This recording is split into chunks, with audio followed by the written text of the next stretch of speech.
Okay, so tonight is the Friday, the 4th of December 2015, and we're reading Sleeping Beauty. Mummy, start off? Yes. Once upon a time, there was a king and a queen who desperately wanted to have children. When at last the queen had a baby daughter, there were celebrations all through the land. Oopsie. Your turn. We must have a feast for her Christening. christening, said the king, and he invited 7 fairies to be the baby's godmothers. Each fairy gave the little princess a special gift. Poise, she will be as beautiful as a rose, said the first. Graceful as a lily, said the second, and others promised in turn that he would be sweet-natured and talented. She would sing like a nightingale and dance. Suddenly, the castle doors burst open and a furious fairy stormed in. She was dressed in a tattered black gown, and her face was creased with spite. Shocked, the guest drew back as she strode through the hall. Straight through the hall. Strode through the hall. Haven't you forgotten? Don't she sneered. Cobos, whispered the queen. We didn't think. Glowering over the baby's cradle, the fairy Caraboss raised her wand. "This is my gift to you," she said.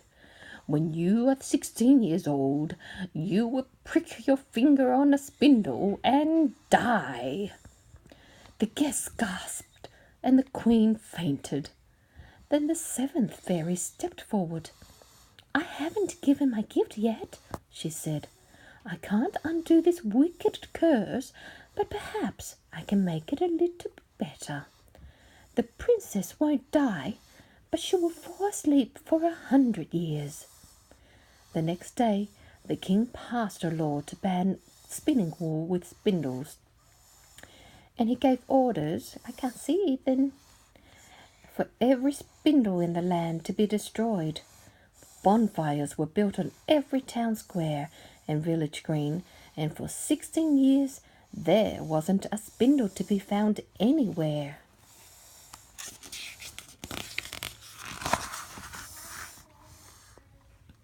On her 16th birthday, the princess was happily playing hide and seek with her friends when she found the door to a distant tower. "I've never seen that before," she thought curiously. She climbed the steep stair. Pause. At the top was a tiny round room, and an old lady sitting by the window with a handful of old and strange rolling dancing. "Hey, what are you doing?" asked the princess. "What's that?" That's the spindle. "My nose is going to die." "Spring, my dear," said the old lady. "Look, I'm making thread. Would you like to try?" But as soon the princess touched the spindle, she cried out and fell to the ground.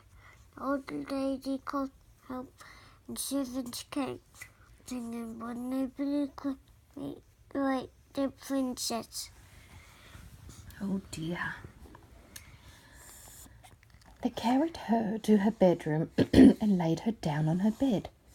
As soon as her head touched the pillow, everyone in the castle sank into a deep sleep. The king and queen nodded off on the thrones. What's nodded off the thrones? That's falling asleep. Whilst they were sitting on their thrones. And the lords and ladies slumped on their velvet stools. The cooks in the kitchens, the maids and the footmen, the guards on the battlements all lay down and slept. Even the horses nodded off in the stables. The dogs drowsed in the yard, and the swallows fell silent in the eaves. 100 years passed, and a tangle of wild roses grew up around the castle, until only the tops of the towers could be seen. The king, the queen, and the princess were all forgotten, and a new kingdom ruled the land. So many years have passed, Ethan, and they've forgotten about that kingdom. And they'll die. Oh, now it's my turn again. Okay. One day, a prince was riding by and noticed the turrets above the thorny branches. He couldn't help wondering what lay inside. Jumping down from his horse, he took his sword and started hacking through the wild rose stems. He reached the castle and was shocked to see still figures everywhere. Are they dead? He wondered, but he quickly realized that they were only sleeping. He wandered from room to room until he came to the princess's bedroom. She was so beautiful that he couldn't resist kissing her. The princess smiled and opened her eyes. "Will you marry me?" breathed the prince. "Oh, yes," she said. The birds started singing and the dogs barked. Hand in hand, the prince and princess hurried downstairs to tell her parents their good news, and slowly the castle came back to life. Oh, the end. The yucky story.